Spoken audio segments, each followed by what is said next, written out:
আসসালামু আলাইকুম বন্ধুরা, কেমন আছেন সবাই? আশা করি সবাই ভালো আছেন। আলহামদুলিল্লাহ, আমিও খুব ভালো আছি। তো বন্ধুরা দেখেন, সকাল সকাল চলে আসলাম আমার গাছের কাছে। তো আমি বেগুন গাছ লাগাইছি, টমেটো গাছ লাগাইছি। তো সেগুলো হচ্ছে আমি প্রতিদিন সকালবেলা পানি দিই।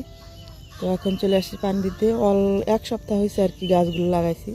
তো মাশাল্লাহ গাছগুলো দাঁড়াই গেছে, দেখেন কত সুন্দর দাঁড়াইছে গাছগুলো। এই যে হচ্ছে কচু গাছ লাগাইছে, দেখছেন কচুতে বইও ধরছে। শীতের কুয়াশার ভিউটা কত সুন্দর লাগতেছে, কিছুই দেখা যাচ্ছে না। তো চলুন এখন পানি দিই, দুই সাইডে দুইটা। তো বন্ধুরা, অবশেষে আমি চলে আসলাম বাড়ি। আর বাড়ি এসে হচ্ছে আমি থালা বাসনগুলো দিয়ে নিচ্ছি, কারণ গত রাত্রে যে খাওয়া দাওয়া করছিলাম সেই থালা বাসনগুলো ছিল। তো এখন হচ্ছে আমি এগুলো ধুয়ে নিয়ে তারপর হচ্ছে রান্নার কাছে চলে যাব।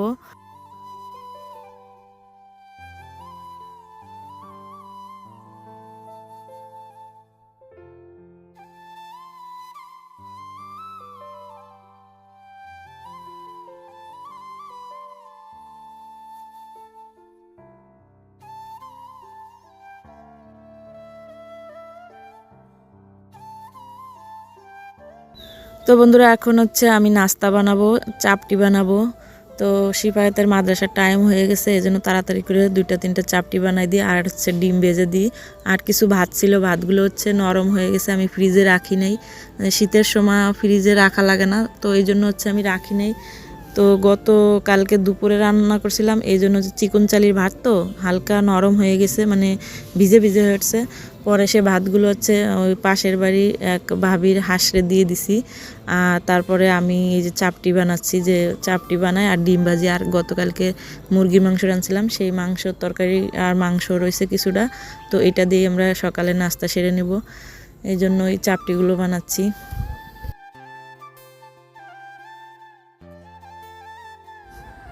তো চাপটি বানানো হয়ে গেছে, এখন হচ্ছে ডিমটারে ভেজে নিচ্ছি। আর একটা ডিম ভাজতেছি, ওরা দুই ভাই বোন আর কি খাবে। আর আমি হচ্ছে মুরগির মাংসর তরকারি দিয়ে খাবো, কারণ ওরা মুরগির মাংস এখন আর খাবে না, শুধু ডিম দিয়ে খাবে। এই জন্য ওদের ডিম ভেজে দিচ্ছি।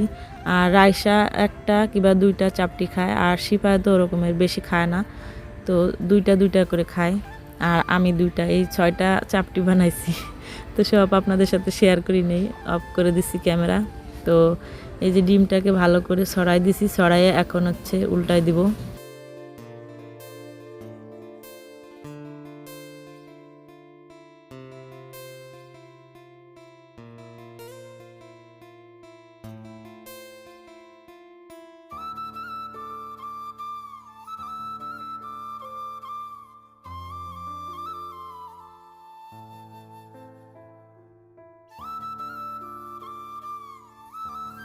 তো বন্ধুরা, এই যে দেখেন আমার চাপটি বানানো হয়ে গেছে আর ডিম ভাজাও হয়ে গেছে, এখন হচ্ছে খাওয়াবো।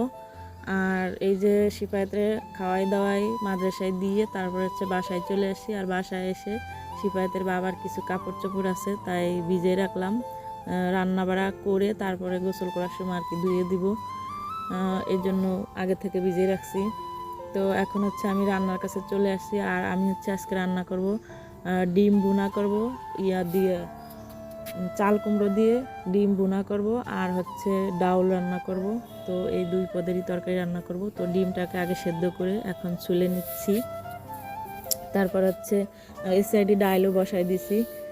তো আগে ডিমটাকে ছুলে নিচ্ছি, মশলা টশলা সব কিছু বেটে কেটে কুটে রেডি করে রাখছি।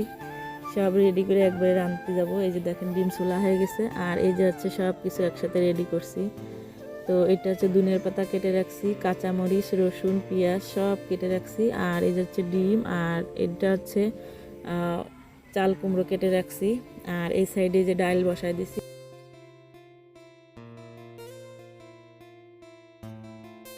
তো বন্ধুরা, এখন হচ্ছে আমি ডিমগুলো ভেজে নিব, তারপর হচ্ছে চাল কুমড়ো ভেজে নিব।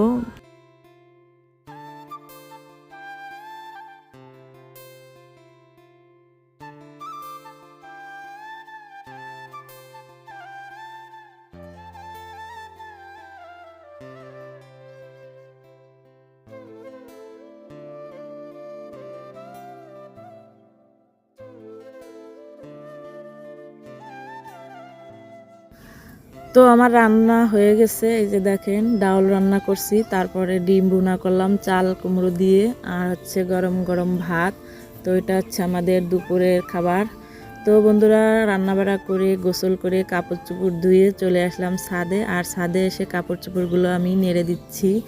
তো অনেক রোদ আছে, এখনও ভালোই রোদ আছে, তো শুকাই যাবে। তো বন্ধুরা আমার এই ছোট্ট ভিডিওটা আপনাদের কাছে কেমন লাগছে অবশ্যই কমেন্টে জানাবেন, আর ভালো লাগলে লাইক কমেন্ট শেয়ার এবং সাবস্ক্রাইব করে আমার পাশে থাকবেন। আল্লাহ হাফেজ।